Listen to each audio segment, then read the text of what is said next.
এই চ্যানেলে তোমাদের সবাইকে স্বাগত জানাই। আজকের ক্লাসে অঙ্ক কাকে বলে এবং অঙ্কর প্রকারভেদ সম্পর্কে বিস্তারিত আলোচনা করব। তো ক্লাসটি তোমরা শেষ পর্যন্ত দেখতে থাকো। তো প্রথমে আমরা জানব অঙ্ক কাকে বলে। তো সংজ্ঞাটা আমি লিখে দিচ্ছি, তোমরা একটু দেখে নাও। দেখো, অঙ্ক ডিজিট, ইংরেজিতে কি বলে? ডিজিট। সংজ্ঞাটা হচ্ছে সংখ্যা গঠনের জন্য যেসব প্রতীক ব্যবহার করা হয় তাদের অঙ্ক বলে। ঠিক আছে, তো লিখে দিচ্ছি। দেখো, সংখ্যা গঠনের জন্য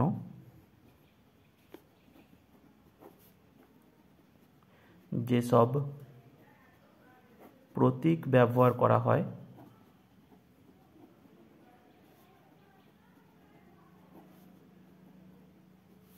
তাদের অঙ্ক বলে।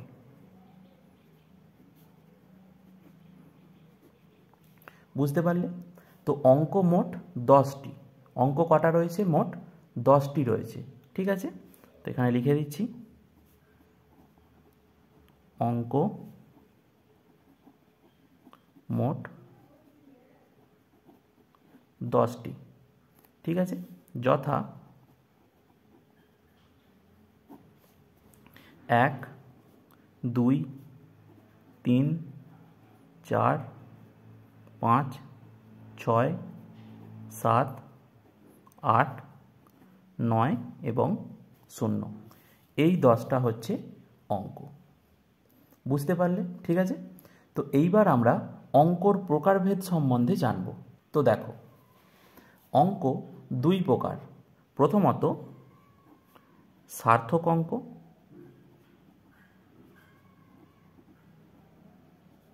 দ্বিতীয়ত সহকারী অঙ্ক।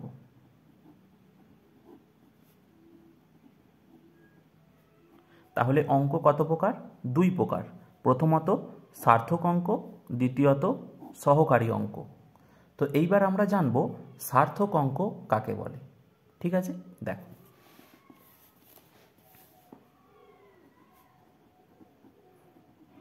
সার্থক অঙ্ক।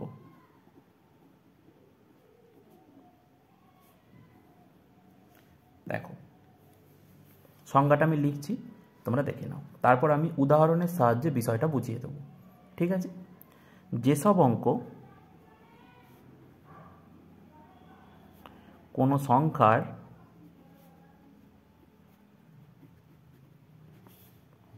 প্রথমে বা শেষে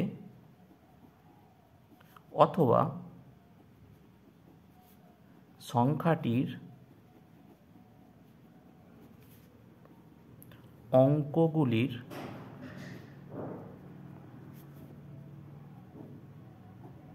মাঝে বসে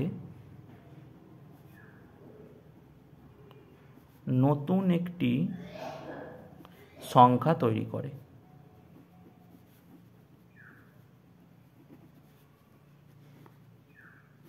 তাদের সার্থক অঙ্ক বলে।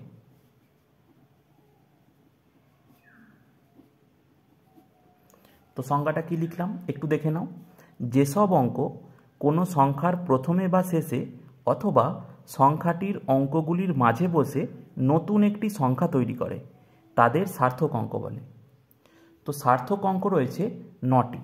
ঠিক আছে, তাহলে সার্থক অঙ্ক কটা রয়েছে? 9টা। এখানে আমি লিখে দিচ্ছি। দেখো, সার্থক অঙ্ক রয়েছে 9টি। সেগুলো কি কি এবার আমরা জানব। দেখো, যথা 1, 2, 3, 4, 5, 6, 7, 8 এবং 9। তো এই 9টা যে অঙ্ক, এগুলোকে বলবো আমরা সার্থক অঙ্ক। ঠিক আছে, তো এইবার এই সার্থক অঙ্ক বিষয়টা একটু উদাহরণের সাহায্যে আমরা বুঝে নেব। দেখো,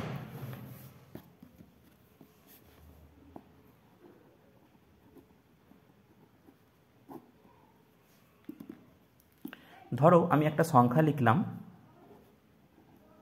345। তো এই সংখ্যাটির প্রথমে যে কোনো একটি অঙ্ক ধরো 6 বসালাম, তাহলে আমরা একটা নতুন সংখ্যা পাবো। সেটি হচ্ছে, এর প্রথমে বসাচ্ছি, তার মানে এই যে 6345। তো তাহলে আমরা দেখতে পাচ্ছি এই সংখ্যাটার প্রথমে একটি অঙ্ক 6 বসিয়ে নতুন একটা সংখ্যা পাচ্ছি 6345। আবার অঙ্কটি যদি সংখ্যাটির শেষে বসানো হয় তাহলেও একটা নতুন সংখ্যা পাওয়া যাবে। সেটা হচ্ছে, সংখ্যাটা ছিল 345, 345, আমরা অঙ্কটা ধরেছিলাম কত, 6।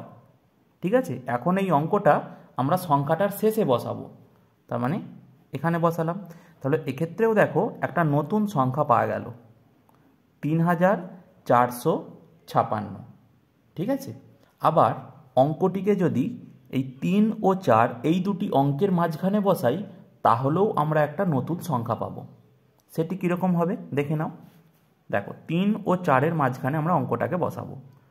তাহলে 3 অঙ্কটা বসাচ্ছি কত, 6, তারপর 4 লিখলাম, তারপরে 5। এক্ষেত্রেও দেখো একটা নতুন সংখ্যা পাওয়া যাচ্ছে, 3, 6, 4, 5, 3645। তো আমরা দেখতে পাচ্ছি যে আমরা যে অঙ্কটা নিয়েছিলাম 6, এই অঙ্কটি এই সংখ্যাটির প্রথমে, শেষে বা এই দুটো অঙ্কের মাঝে বসে নতুন একটি সংখ্যা তৈরি করছে। তো এই অঙ্কটাকে তাহলে কি বলবো, সার্থক অঙ্ক।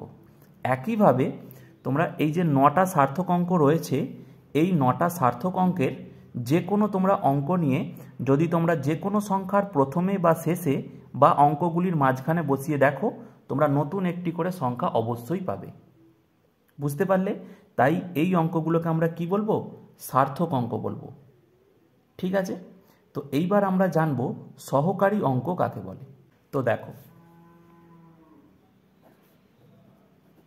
সহকারী অঙ্ক,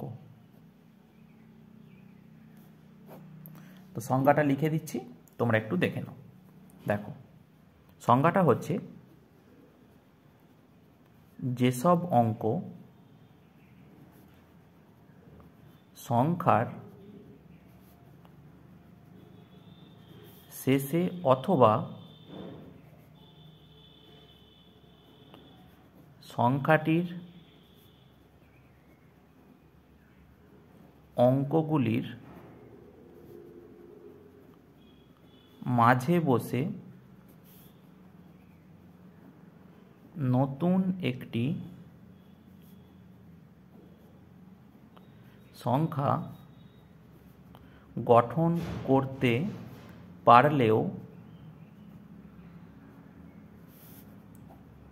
কোনো সংখ্যার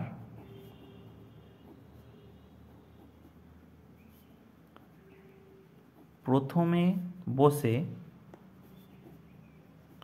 কিংবা একা একা বসে নতুন কোনো সংখ্যা গঠন করতে পারে না, তাদের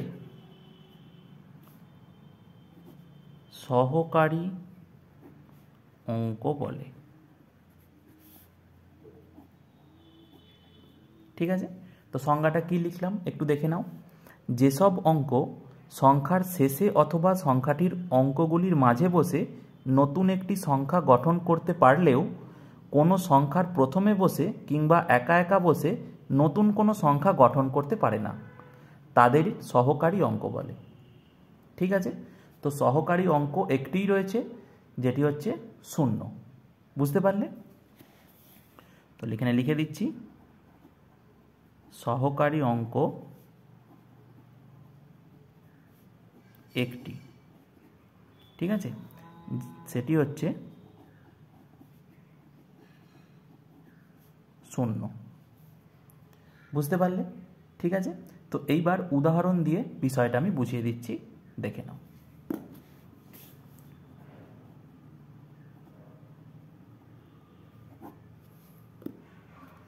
ধরো একটা সংখ্যা লিখলাম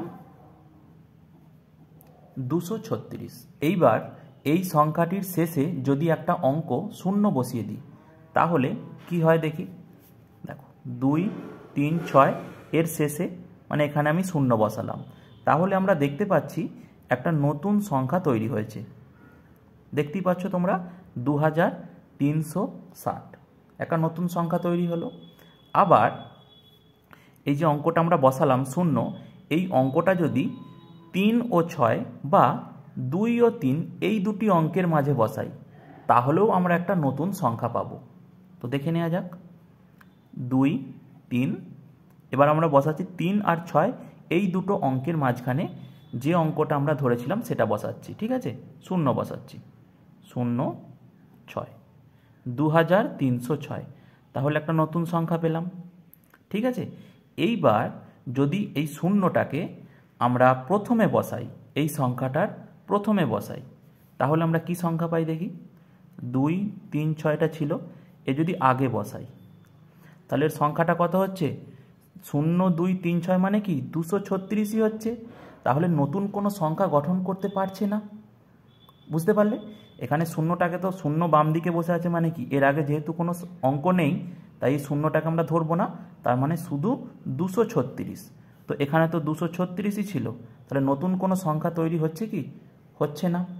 তাহলে সেই জন্যই এখানে বলা ছিল দেখো কোনো সংখ্যার প্রথমে বসে, তাহলে এই যে অঙ্কটা মানে শূন্যটা এই যে সংখ্যাটার প্রথমে বসেছে, বসে নতুন কোনো সংখ্যা গঠন করতে পারে না। এখানে নতুন কোনো সংখ্যা তৈরি হয়েছে কি, তৈরি হয়নি, সেই আগের সংখ্যাটাই রয়েছে 236। এই সহকারী অঙ্ক একটি, সেটা হচ্ছে কি 0। তো আশা করি সহকারী অঙ্ক যেটা এই সংজ্ঞাটায় আমি লিখিয়েছি সেটা সকলেই বুঝতে পেরেছো এবং আগের সংজ্ঞাগুলোও তোমরা ভালোভাবে বুঝতে পেরেছো। এরপরেও যদি তোমাদের কোনো রকম অসুবিধা হয়ে থাকে তাহলে তোমরা অবশ্যই কমেন্টে জানাবে, আমি তোমাদের আবারও বুঝিয়ে দেবো, ঠিক আছে।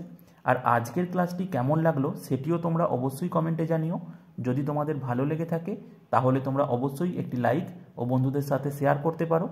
এছাড়াও পরবর্তীতে আরও এই ধরনের গুরুত্বপূর্ণ ক্লাস দেখার জন্য এই চ্যানেলটিকে সাবস্ক্রাইবও করতে পারেন। Thank you.